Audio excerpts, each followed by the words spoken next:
जी, वज़ीर आज़म साहब ने अपनी तकरीर में फ़रमाया था कि हमारे पास एक रोटी है और उसको हम शेयर करेंगे और डिस्ट्रीब्यूट करेंगे। तो मेरी वज़ीर आज़म साहब से गुजारिश है कि 5 साल हो चुके हैं और मुझे पता है कि ये 5 साल खटन रहे हैं और जो उन्होंने रिस्क लिया हुकूमत बनाने में, वो बहुत बड़ा रिस्क था। लेकिन सर, अब 5 रोटियां होनी चाहिए ताकि हर कोई अपनी रोटी जो है वो खा सके, बिनिस्बत इसके कि एक ही रोटी पे 5 लगे रहें। तो उसके बाद फाइनेंस मिनिस्टर ने बात की थी इन्फ्लेशन को कंट्रोल करने की। तो अब इन्फ्लेशन जो है उसके साथ साथ आप देखें कि पॉवर्टी जो फिगर दी गई है कि 7% बढ़ गई है। तो सर, ये तो इन्फ्लेशन किस वजह से कम हुई? इसी वजह से कम हुई कि परचेजिंग पावर जो है कम हो गया। आपने डिमांड ख़त्म कर ली तो इन्फ्लेशन तो कम ही होगी ना, जब लोग कम ख़रीदेंगे। एक्सपोर्ट तो बढ़ी नहीं है इन 5 सालों में।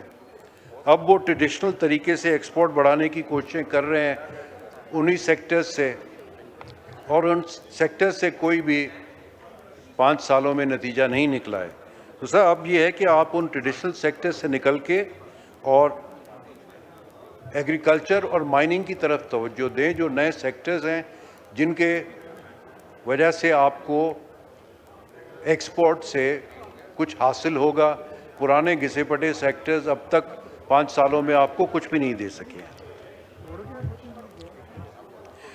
उसके साथ साथ सर, जो टैक्स मेजर्स हो रहे हैं, ये पीनल टैक्सेस की हद तक हैं। स्ट्रॉन्ग आर्म टैक्टिक्स FBR करती है, रिफंड बंद कर देते हैं, फिर भी जो है टैक्स रेशो 10 से 11% से नहीं बढ़ा है। अब इसमें जो है फंडामेंटल रिफॉर्म्स नहीं आई हैं और वही जो है इस वक्त रोके हुए हैं मुल्क की तरक्की को आगे बढ़ाने में, ग्रोथ को आगे बढ़ाने में। सर, इस वक्त गल्फ़ में जो है सूरत हाल ऐसी है कि लोग वहाँ खौफ महसूस कर रहे हैं। पाकिस्तान के लिए ये इतनी अच्छी सूरत हाल है कि अगर हम उनको इंसेंटिव्स दें तो यही हमारे ही पाकिस्तानी यहाँ वापस आके इन्वेस्ट करेंगे और मुल्क तरक्की करेगा। इस बजट में सर एंटी एग्रीकल्चरल बायस जो है बहुत देखने में आ रहा है इन बजट प्रपोजल में। सर, आप फूड जो है आप कैसे सस्ता करेंगे? इसमें जो है आप जो भी डिसइंसेंटिव्स हैं एग्रीकल्चर पे, sales tax, import duties, agri machinery,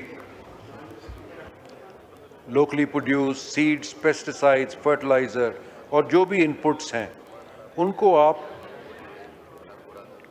duty free और सेल्स टैक्स फ्री करें। हर मुल्क एग्रीकल्चर को सब्सिडाइज करता है।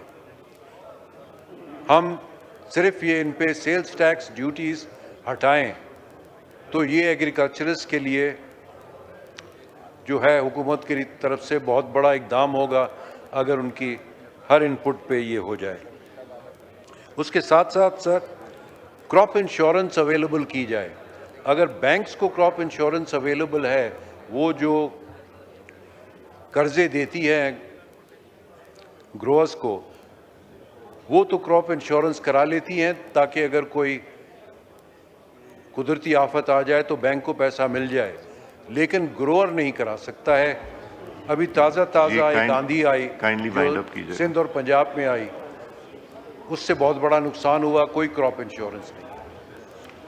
जी, काइंडली वाइंड अप कीजिएगा। सर, मैं थोड़ा कंस्टिट्यूंसी की बात कर लूँ 2 मिनट। सर, उसके साथ मैं अपने हल्के की तरफ आता हूँ कि वहाँ 5 साल में कोई फेडरल प्रोजेक्ट नहीं हुआ है। मैंने एक रिक्वेस्ट की है प्राइम मिनिस्टर को, क्योंकि वो तालीम में उनकी दिलचस्पी है। रिक्वेस्ट कर रहा हूँ 5 साल से दानिश स्कूल के लिए। अब उन्हें कमिटमेंट की है कि इस जून में देंगे, वो हमारे बदीन डिस्ट्रिक्ट के लिए बहुत बड़ी नेमत होगी। सर, उसके साथ साथ पानी की शॉर्टेज बहुत रही है, हम टेल एंड पे हैं। सर, अगर हम ब्लेम गेम में जाएंगे तो बस बातें ही करते रहेंगे। इसमें मैं मिनिस्टर फॉर वाटर मंजूर भट्टू साहब की तारीफ़ करूंगा कि उनके साथ पहली मीटिंग होते ही जो है वो एक शरीफ, काबिल और कारआमद इंसान है।